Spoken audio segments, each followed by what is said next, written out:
glorify you, Jesus. Magnify you, Lord.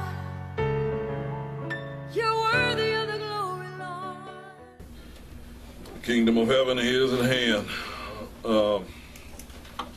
Last week we concluded with the fact that as we get ready to close out the Feast of Tabernacles, which finished on last Sunday, that we were to condition our minds to understand that the Most High God is our supplier from this day forward. And that particular message was designed to prepare us for what we're going to look at today in this last piece of prayer. And that is praying in tongues.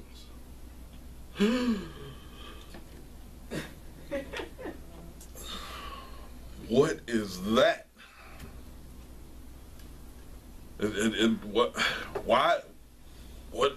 What's the need of that? That's just crazy. That's those Pentecostal people, and that's those holy rollers, and that's all of those people that only do that praying in tongues thing. I did that on purpose because I know that's how a lot of people think about that. That's how when praying in tongues is talked about, I still remember, and you probably do too, you remember distinctly your first time of hearing somebody either pray or speak in tongues. I remember mine was at Cedar Grove Church, where my dad was pastor. My aunt and uncle were in town from Minnesota. It was my Aunt Fanny and Uncle Rufus. And they actually came into town, and they were there. They had visited service, and they had brought with them, and my sisters and family probably remember Brother Cochran. And they were visiting, everybody was visiting, and Brother Cochran, he had extreme gray hair, and like I said, light skin. So you're probably figuring, what's all of these details for? Why are you giving us this? I'm trying to let you know how these kind of things impact you to where your first time hearing it, and you don't have a clue as to what it is. You don't know really what's going on. So when it happens, you're like, what? Am I? Did I miss something? Is that? I didn't understand that. Did you understand that?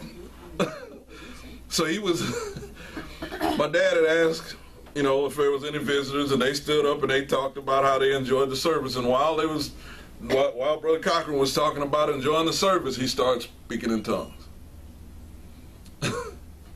And I remember just looking around, I was like, wait, that ain't ever happened in here before.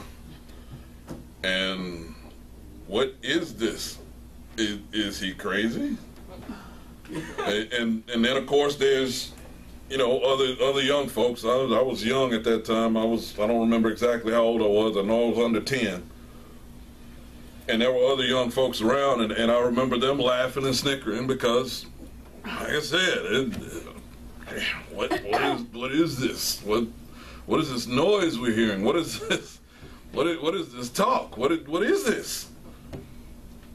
And I remembered that day, and in remembering that day, I was just like, all right, and what just happened?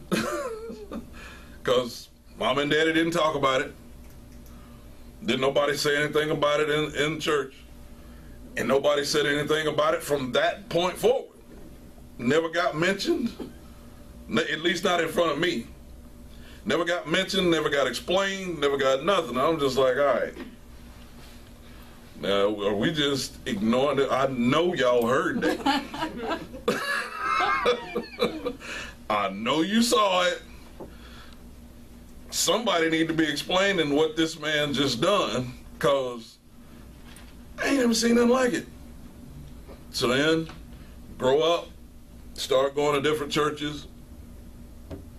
Still didn't happen in the church that I grew up in anymore after that. And then another church that I attended, didn't happen there.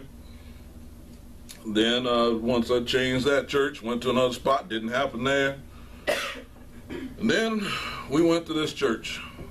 It was me and Angela, and we got there, and everybody's doing it. Like, all right. Like, okay, I know you told me to go here.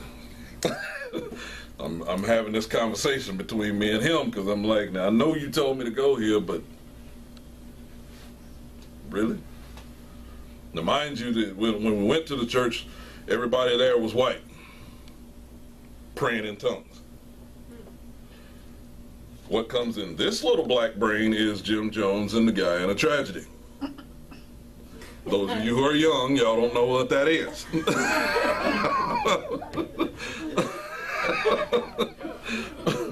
But that's what starts going through my head, because I ain't understanding nothing that anybody's saying. Ain't nobody clarifying what they're saying.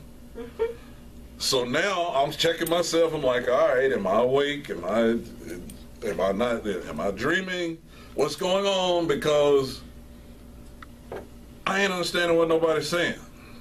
They seeming all happy. They seeming all waving hands and music playing and all this stuff. And I'm like, all right, somebody better start speaking some English quick, because I ain't understanding. I ain't understanding what's going on. Then, so I started really getting into ministry, started understanding what my call was, all the different things. I'm like, all right. So then they wanted to go through and lay hands and pray over me. And I don't know what some of them said. So now again, like, all right, what is this? So, since you've been a Christian, have you ever been in a place where you didn't know exactly what to do?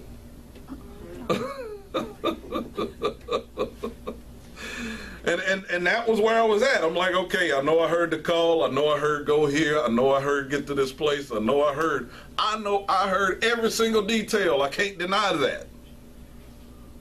But I ain't understanding nothing that these folks are saying right now.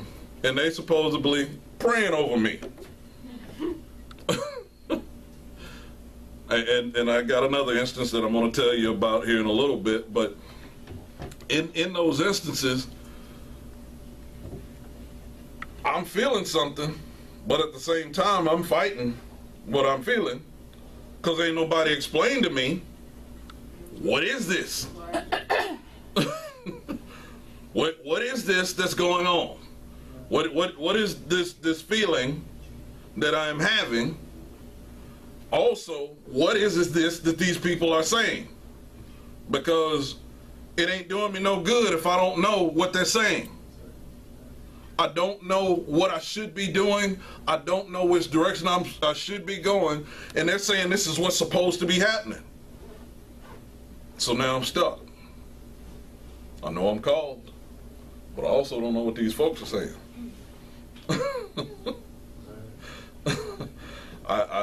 I know I've gotten to this place because I was in South Carolina at the time, and I'm like, all right. So once again, South Carolina. No, I'm not the only one black there, but we were outnumbered.